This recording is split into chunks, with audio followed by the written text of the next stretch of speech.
por Conclusión TV un nuevo envío de nuestro programa semanal. Hoy vamos a abordar un tema del que no conocemos mucho.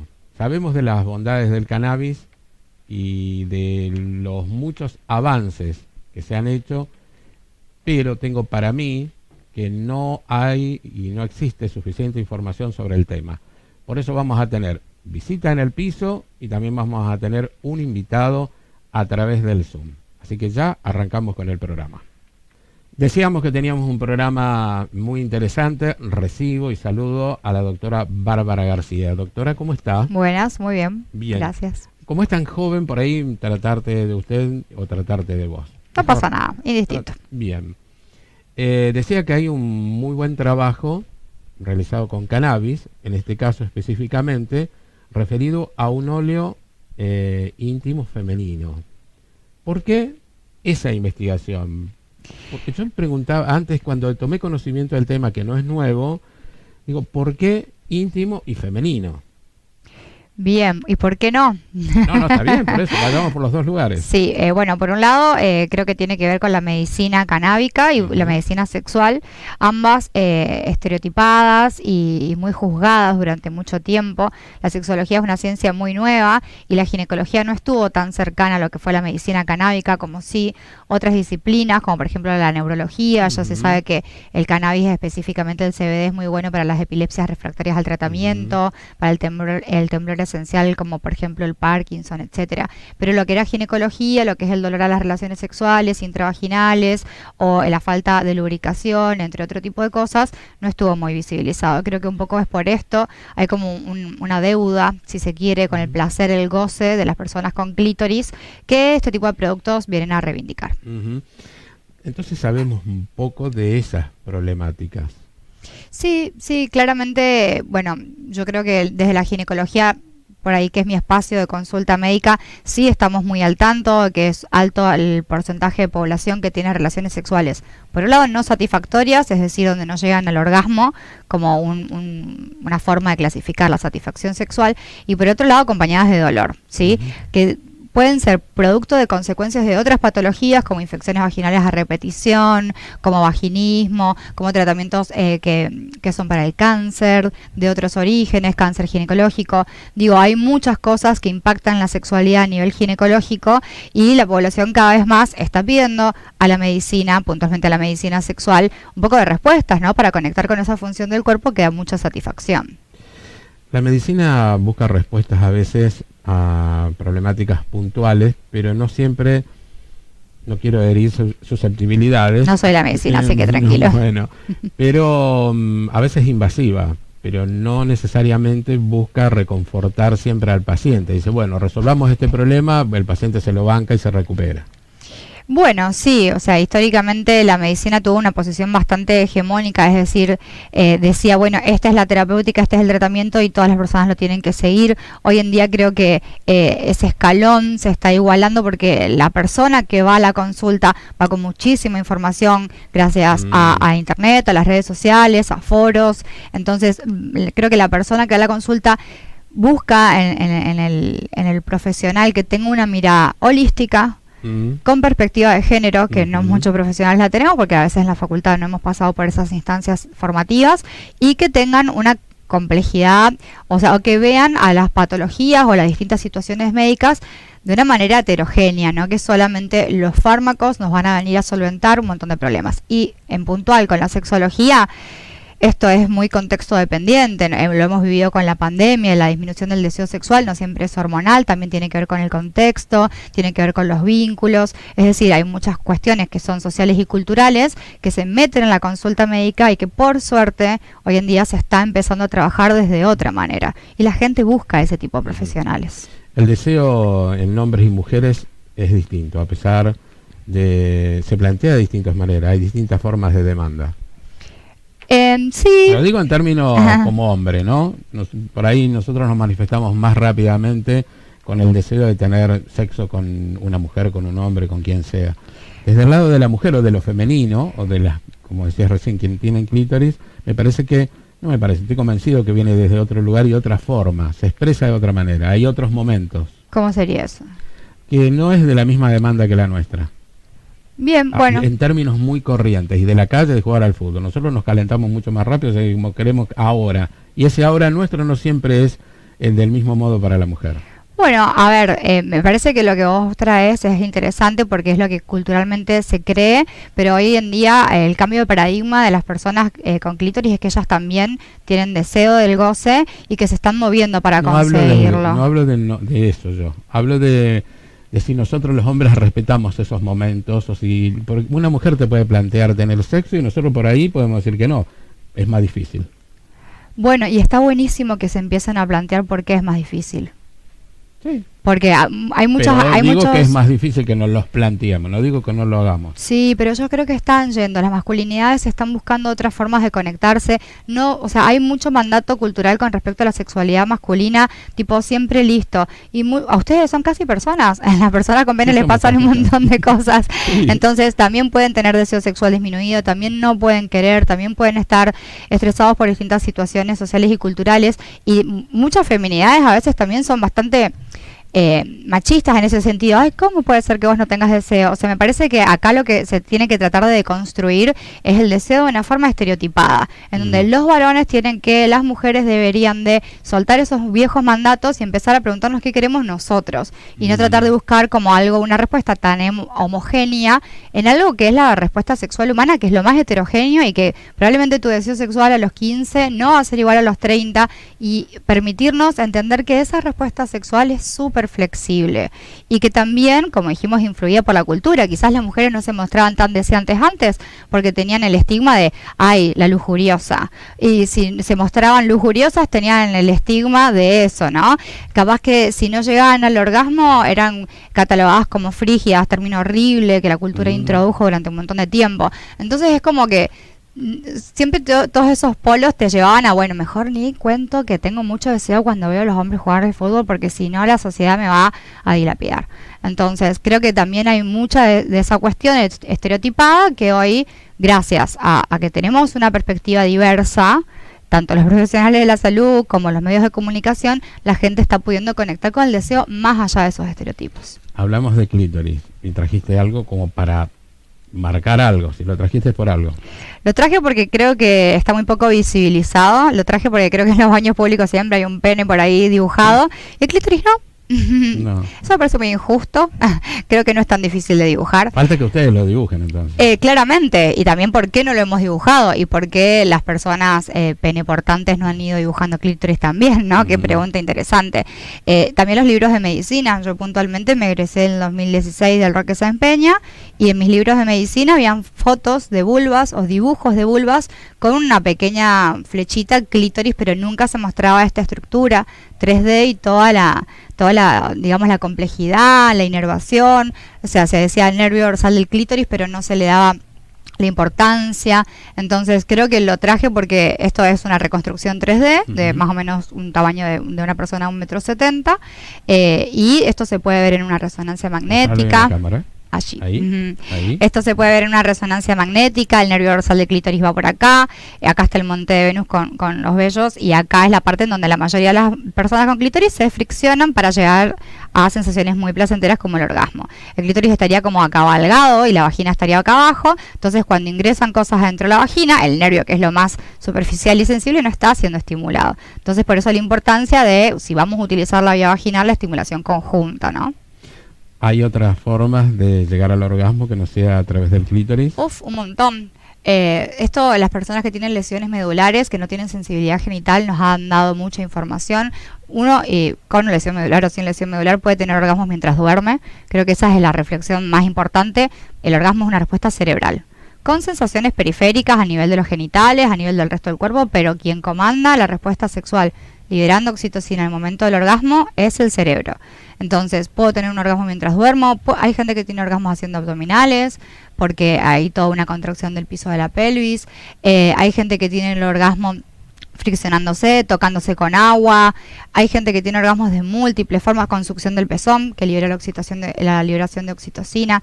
O sea, me parece que lo lindo es entender eso, que hay múltiples formas, y no creer que la persona tiene algo malo, entre comillas, porque no puede llegar al orgasmo a través de la vía vaginal, porque ya dijimos que el nervio dorsal del clítoris es externo. Pero durante mucho tiempo se creía que la persona madura llegaba al orgasmo vaginalmente y la persona infantil por fricción externa, ¿sí? Las terminales nerviosas no migran, vos nacés con los nervios de una forma y te vas con los nervios en el mismo lugar. Es decir, que la correcta estimulación debería ser combinada. El 80% de las personas refieren que necesitan esa fricción externa más la penetración intravaginal con clítoris. Los feminismos han puesto en cuestión algunas cosas culturales. ¿Es así? Por suerte. Por suerte, sí. A ver, desarrollémoslo un poco más. Creo que, bueno, esto que decíamos antes, el derecho al goce antes era de la persona con pene, la persona con clítoris, si tenía orgasmos o no tenía orgasmos, básicamente no estaba muy debatido, pues su función era más reproductiva. La movida cultural y social de que la persona empezara a votar, pequeños derechos, ¿no? Como por ejemplo estar en la vida política, otras cosas como por ejemplo estudiar, ir a una universidad y poder ser universitarias, formaban parte de medios de comunicación que durante mucho tiempo estuvieron manejados solamente por personas con pene. Creo que esos pequeños avances a nivel cultural y han ido generando que las personas, las feminidades, empiecen a tener más voz y voto y decisión. Legislar para sacar el tutelaje. Totalmente, o sea, te recordemos la potestad compartida. La ley de ligadura tubaria antes tenía que firmar mi vínculo sexoafectivo, llámese marido, lo que sea, padre, marido y en ese orden. Sí. Para si yo me quería ligar las trompas, ¿no? O sea, hay muchas cosas interesantes que se han ido generando un avance y que esto siempre es buscando la igualdad en terreno de derechos de las personas con pene, de las personas con clítoris, de las personas trans, de las personas con identidades no binarias. O sea, tiene que ver con abarcar a toda la población y no privilegiar a un tipo de parte de la población, como si el androcentrismo o el machismo hizo durante mucho tiempo. Mencionaste lo de la ligadura de trompas. Hay muchos, no sé si objetores de conciencia, pero algunos médicos no lo quieren hacer. Sí, lamentablemente. ¿Cómo se aborda eso? ¿Es una decisión que tiene que ser atendida en los centros de salud? Exactamente, es una ley como otras leyes en donde si vos sos una persona profesional de la salud que no está de acuerdo con esa práctica quirúrgica o médica, tenés que derivar urgentemente a esa persona a alguien que sí le va a resolver su inquietud. Eso debería de ser y no tratar de persuadir. Y pasa mucho más hoy en día la persuasión de la vasectomía de parte de los profesionales de la salud que la ligadura de trompas, porque ya se pasó en la instancia de prohibición y de tabú, de que si no tenías hijos no te podías ligar, ya está, la ley está, entonces a nivel cultural se normalizó la ligadura de trompas. La vasectomía en nuestro país, no, si bien se triplicaron las tasas de vasectomía, en otros lugares del mundo, vos vas al urólogo y decís, me voy a hacer una vasectomía y no te empieza a decir, pero fíjate, porque si después te arrepentís. Entonces, hay muchas prácticas en donde los profesionales de salud no tienen que persuadir, simplemente es tipo, che, yo soy objetor, te derivo con fulanita de tal, que te va a hacer la práctica. Así que la vasectomía no está legislada.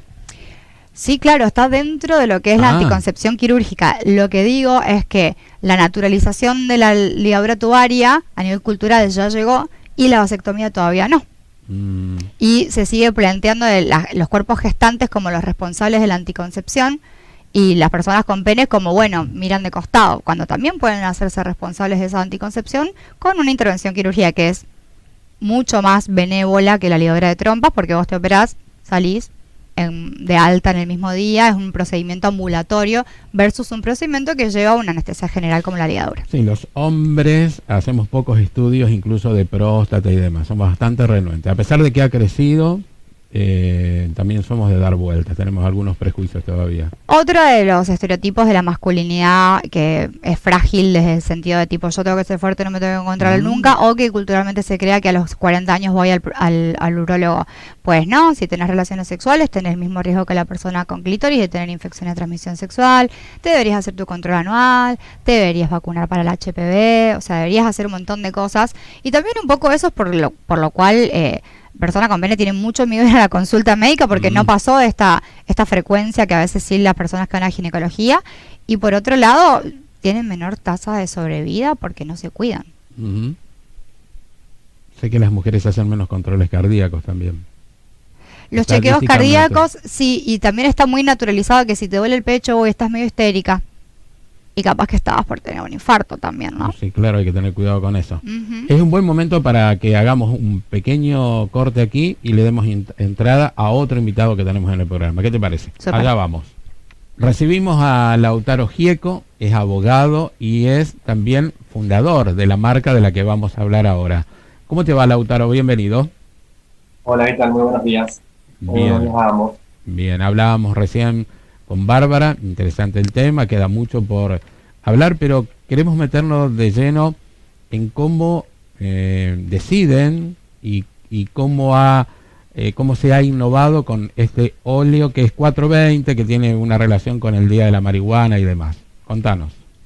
Perfecto, sí. El óleo se llama 420 Placer. Ujú. Es una innovación que generamos en la ciudad de Rosario. Somos un equipo interdisciplinario de profesionales, en el cual está protagonizando Bárbara García, la doctora y ginecóloga y especialista en sexualidad. También está la doctora Margarita Isabel Otaegui, también ginecóloga y especialista en sexualidad, y un equipo de profesionales, yo particularmente soy abogado, en el cual en un estudio del sistema endocannabinoide del cuerpo humano nosotros detectamos, principalmente nuestra ala de las ciencias médicas detectó que en el clítoris y en la vulva hay una gran concentración de receptores endocannabinoides. Estos receptores tienen una conexión muy particular, fueron descubiertos hace más de 30 años por un científico israelí,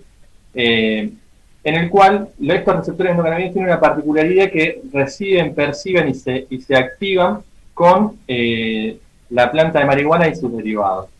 ¿Qué hacemos nosotros? Nosotros detectamos que entonces en el clítoris y en la vulva hay una gran concentración y empezamos a desarrollar un óleo primero pensado también desde un punto de vista científico y médico, que por ahí Bárbara puede ampliar muchísimo mejor que yo, desde el punto de vista de tratar de abordar determinados padecimientos, dolencias o afecciones o determinadas cuestiones que padecen o tienen en la vida cotidiana muchas personas con vulva. De ahí también surge la posibilidad en su momento de poder estimular también esa zona para, además de unas cuestiones del abordaje de la problemática, pensar cómo podemos estimular y cómo podemos generar un plus de placer alrededor de esta cuestión. Entonces logramos generar a través de un método de estudio científico, un método de doble ciego, en el cual a un grupo de voluntarias se les otorgó dos muestras, una con CBD y otra sin CBD, y ahí se fueron viendo los distintos efectos que iba teniendo y las distintas valoraciones hasta que llegamos a una fórmula muy interesante que genera unos efectos súper innovadores para este campo. En primer lugar, por ejemplo, genera una relajación de los músculos de los tejidos de la vulva, genera una estimulación del clítoris, genera una gran lubricación natural, aumenta la lubricación natural del cuerpo y aumenta la sensibilidad, logrando de esta forma aumentar significativamente el placer durante el acto sexual, que puede ser en pareja o también individual, como venían llamando ustedes hoy antes. Este trabajo nosotros, está también autorizado, están trabajando con el ANMAT. Nosotros, justamente, bueno, en noviembre del 2021, hace muy poquito, el ANMAT saca una resolución que regula este tipo de productos, como por ejemplo podría ser el gel íntimo o óleo íntimo a base de cannabis, lo regula y lo califica como un cosmético de grado B. Esto lo que significa es que ya deja de ser, por suerte, una cuestión estigmatizada y una cuestión perseguida para ser una cuestión, un elemento y un producto que podría llegar a ser de venta libre. Hoy no lo es de venta libre. Hoy nosotros estamos trabajando con un laboratorio local y vamos a presentar la carpeta para tener la autorización, la homologación del producto en el ANMAT. Pero ya no es más, o sea, lo que nos falta es la autorización del ANMAT para poder producir, pero el tipo de producto es un producto que vendría a ser un producto autorizado y calificado dentro de los grados de CBD que tiene y de THC dentro de los productos que diría de venta libre. Nosotros hacemos una analogía, por ejemplo, con que al hecho de que todavía no tenemos la aprobación de la ANMAT, porque en realidad hay un solo producto en el mercado que lo tiene, de un laboratorio muy grande de Argentina, que logró una aprobación de una crema para los dolores, a la cual le adhirió CBD, entonces logró esa homologación. El resto de los emprendimientos, nosotros somos un emprendimiento local y familiar principalmente, estamos en las tratativas de poder conseguirlo, pero cumplimos con todos los requerimientos que el ANMAT nos podría plantear y plantea en la legislación para que sea un producto autorizado. Estamos en el proceso de autorización. Por ahora está en proceso de autorización. Exacto. Todavía no se puede comercializar. Estamos en el proceso de que se busca la autorización de la ANMAT para poder comercializarlo en lugares como farmacias, etcétera. Me dejas pensando que puede ser comercializado por afuera de esos ámbitos. En principio se podría pensar que es un producto que reúne las características exigidas por el organismo público, que todavía específicamente no se ha conseguido la autorización de la ANMAT, como muchos otros productos, pero bueno, en realidad ningún producto, además de ese producto que te acabo de mencionar, no han tenido las autorizaciones de la ANMAT. Nosotros estamos en ese trámite. Lo que sí no es de curso ilegal, falta la homologación y la autorización deja de ser de curso ilegal esto dejó de ser a partir de ese momento de circulación ilegal. Bien, ¿cómo se nota que es abogado? No deja lugares, fisuras. Volvemos a la doctora. ¿Qué pasa con el partener en esa relación? ¿Cómo juega este producto también? Bueno, si la persona se relaciona con otra persona con vulva, de repente es la satisfacción para las dos partes. Bien. Y después si se relaciona con personas con pene, es decir, si son personas heterosexuales, lo van a sentir muy bien porque la persona con clítoris va a tener orgasmos más intensos y los efectos sobre la superficie del pene son muy leves, con una pequeña vasodilatación, con una pequeña sensación de calor y nada más. Es decir, que este es un producto más específico para personas con vulva. El tejido de la vulva y de la vagina tienen muchos más receptores endocannabinoides y por suerte la mucosa de la vagina absorbe un montón.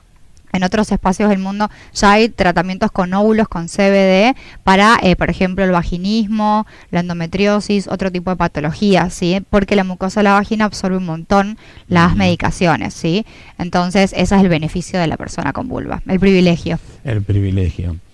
¿Esto cómo se usa? ¿En el momento? ¿Se hace antes? ¿Viene de días sucesivos? Bien, eso es muy importante. Si no hay ninguna patología, no, pero si se lo quiere utilizar simplemente por estimulación. Los lubricantes se pueden utilizar simplemente para estimulación. No es la idea que la gente se diagnostique ni se automedique con si tuviera distintas patologías, pero si solamente quisiéramos mejorar la respuesta sexual, lo que se debe hacer es colocar, en este caso, este producto viene una micropipeta. ¿Sí? Entonces se tiene que agitar y se tiene que colocar en la superficie de la vulva 20 minutos antes del encuentro sexual. ¿Sí? Yo me lo puedo colocar en la superficie de la vulva, hacer, salir de la ducha, colocarme en la superficie de la vulva, pasarme crema por todo el cuerpo y lo que siempre recomendamos es que primero prueben la autoestimulación. Es decir, que la persona se masturbe para reconocer esas sensaciones. Vas a sentir que lubricas más de lo habitual, vas a sentir que el piso de la pelvis se relaja mucho más. Si vos te friccionás el clítoris por fuera, vas a sentir más sensaciones placenteras. Si ingresás un dedo dentro de la vagina, vas a sentir más humedad, vas a sentir más relajación de los músculos del piso pelviano, es decir, más facilidad en el momento de la penetración. Y en el momento del orgasmo, al relajarse más el piso pelviano, la contracción que se produce de ese piso es un poco más intensa en lo que a sensaciones respecta. ¿Sí? Entonces, una vez que manejas las sensaciones personales, por ahí sí invitar a alguien a tener un encuentro sexual con esa información y sabiendo cuánto tiempo, qué dosis antes, es lo que a mí me parece que sería lo adecuado, ¿no? Como pasar por el cuerpo uno para después poder guiar a la otra persona con este tipo de lubricantes. No lo podemos comparar con el Viagra, ¿no? Pero también habilita. Desde el punto de vista de que generan una pequeña vasodilatación, sí, pero no tiene efectos ni centrales ni generales en el cuerpo este tipo de sustancias. Esto es, actúa en la vagina y en la vulva a los 20 minutos y se va el efecto en 2 o 3 horas. ¿Sí? Y nunca pasa por la sangre, no va al cerebro, no tiene sensaciones psicoactivas la persona cuando lo utiliza, es todo local. En cambio, el sildenafil y toda la familia de inhibidores de la 5-fosfodiesterasa, como el producto que vos mencionaste, lo que genera es una vasodilatación general. Muchas partes del cuerpo se vasodilatan, por eso la rubefacción, por eso la taquicardia, por eso está contraindicado en ciertas patologías. No es lo mismo tomar algo por boca que utilizar algo que se pone en la superficie, porque al no pasar a la sangre no hay un efecto general. Y eso me parece que es lo más importante de esta vía de utilización de ungüentos con CBD, con derivados del cannabis, de lubricantes con cannabis o de los óvulos intravaginales. Actúa ahí y nada más. Entonces esa diferencia es con el sildenafil. Como sexóloga, ¿qué refieren algunos pacientes o pacientes que puedan tener problemas o dificultades que podría venir ser un canalizador de esas dificultades? Bien, por un lado la anorgasmia primaria y secundaria, es decir, nunca haber tenido un orgasmo versus haber tenido en algunas oportunidades y haberlos dejado de tener por cierta circunstancia, te va a ayudar a sentir más sensaciones genitales. ¿Sí? Uno también tiene que tener una capacidad de soltar un poco la mente y el control mental y tener más registro corporal. Entonces, con estas sustancias, como aumentan las sensaciones placenteras, te podría guiar un poquito en esas sensaciones para llegar al orgasmo, ¿sí? Eso me parece muy importante decir, pero también, bueno, si vos no estás pudiendo por tus propios medios, la consulta con un terapeuta sexual es fundamental, ¿sí? Y por otro lado, hay una gran cantidad de población que está tomando anticonceptivos hormonales.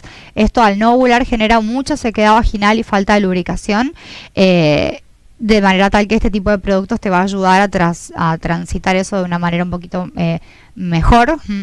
Entonces creo que esas serían las dos situaciones puntuales en las que estaría muy recomendado. Vuelvo a Lautaro Gieco, que tiene un apellido ilustre, pensando en nuestro León Gieco.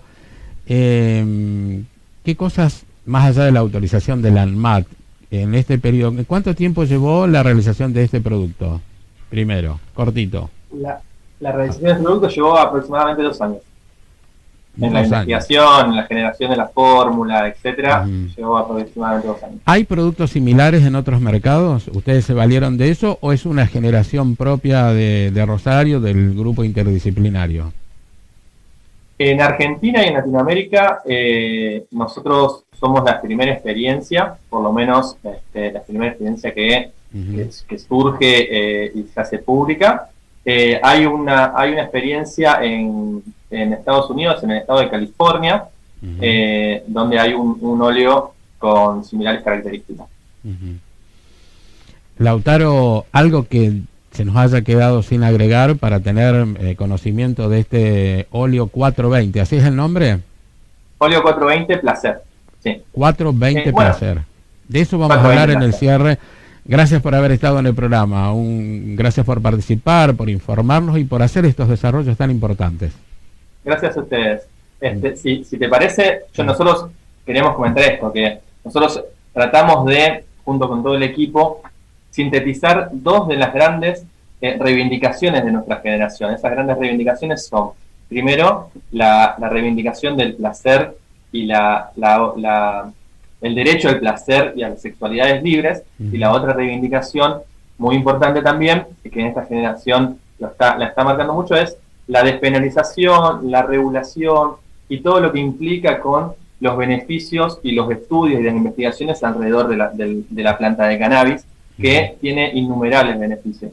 Nosotros tratamos de conjugar esas dos reivindicaciones y embanderados en esas dos reivindicaciones es que salimos a la calle a plantear que es importante hablar de estos temas, que dejen de ser tabú y que empecemos a conocernos mucho mejor y a poder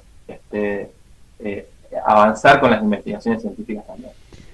Me gustó ese cierre, Lautaro. Excelente. Y cierro con la doctora Bárbara García. La palabra placer es la que mencionó él en el último momento. ¿Qué es el placer? Porque cada vez que hablamos de placer era toda una cuestión tabú, ¿no? Darnos ese permitirnos lo que dijiste vos, reconocer el cuerpo, que ese cuerpo no esté asociado solamente a una cuestión de tamaño en los hombres o de estimulación solamente de clítoris de la mujer, sino de todo lo demás. La escena, el momento. Sí, creo que el placer es una de las partes de la respuesta sexual humana, que es la que a nivel cerebral se reconoce como la satisfacción de decir, hey, esto es lindo, esto me gusta, esto es positivo para mí, esto me genera bienestar, me genera una sensación placentera, si se quiere, que también hay como un registro del placer en otros espacios del cuerpo, por ejemplo, cuando como algo que me gusta, también poder reconocer que este placer a nivel corporal está, y también hay que reconocer que yo puedo tener placer de mirar a alguien sin tener nada de sensación de tocarnos el cuerpo, simplemente por el estar, por el acompañar, por el mirar, que se secreta oxitocina. Hay muchas formas de vivir la sexualidad con placer, pero creo que ese tiene que ser el norte. Y todo lo que reste en sexualidad tenemos que empezar a sacarlo y empezar a poder acercarnos a ese espacio de placer, permitirse, como bien vos dijiste, y si no te está saliendo, a consultar a un especialista, como por ahí cuando tenés una neumonía o si tenés fiebre. Hay mucha gente que no está con fiebre 2 años, pero sí se puede estar sin tener placer 2 años. Eso es para pensar. Lo último, porque leía la otra vez muy por arriba, no lo profundicé, personas que no tienen necesidad de encuentro sexual con otro, se pueden pensar que son asexuadas. ¿Cuál es la definición? Pero leía en esa revista que estaban bien con ellas. Totalmente, es una orientación sexual, la sexualidad, no hay que patologizarla más. Si la persona está en bienestar con esa decisión, puede ser una decisión de por vida, puede ser un momento de la vida, puede ser asexual pero romántico, es decir, querer tener un vínculo con alguien afectivo pero no genital. Y bueno, me parece que esto es importante para poner en tela de juicio. No hay que, o sea, obligarnos. El goce es un derecho pero no una obligación. Muy bueno para cerrar. Gracias por haber venido. Por favor, un placer. Muy amable. Bueno, tuvimos una linda nota con la doctora Bárbara García, con el doctor Lautaro Gieco. Nuestro programa de hoy nos ha dejado a mí de manera muy placentera, para utilizar el último término que estuvimos indagando, porque me parece que los comunicadores tenemos que tener este compromiso de abordar algunos temas que no son tan tabúes todavía, pero que no se difunden de la manera que me parece tendría que hacerlo. Hasta la semana que viene.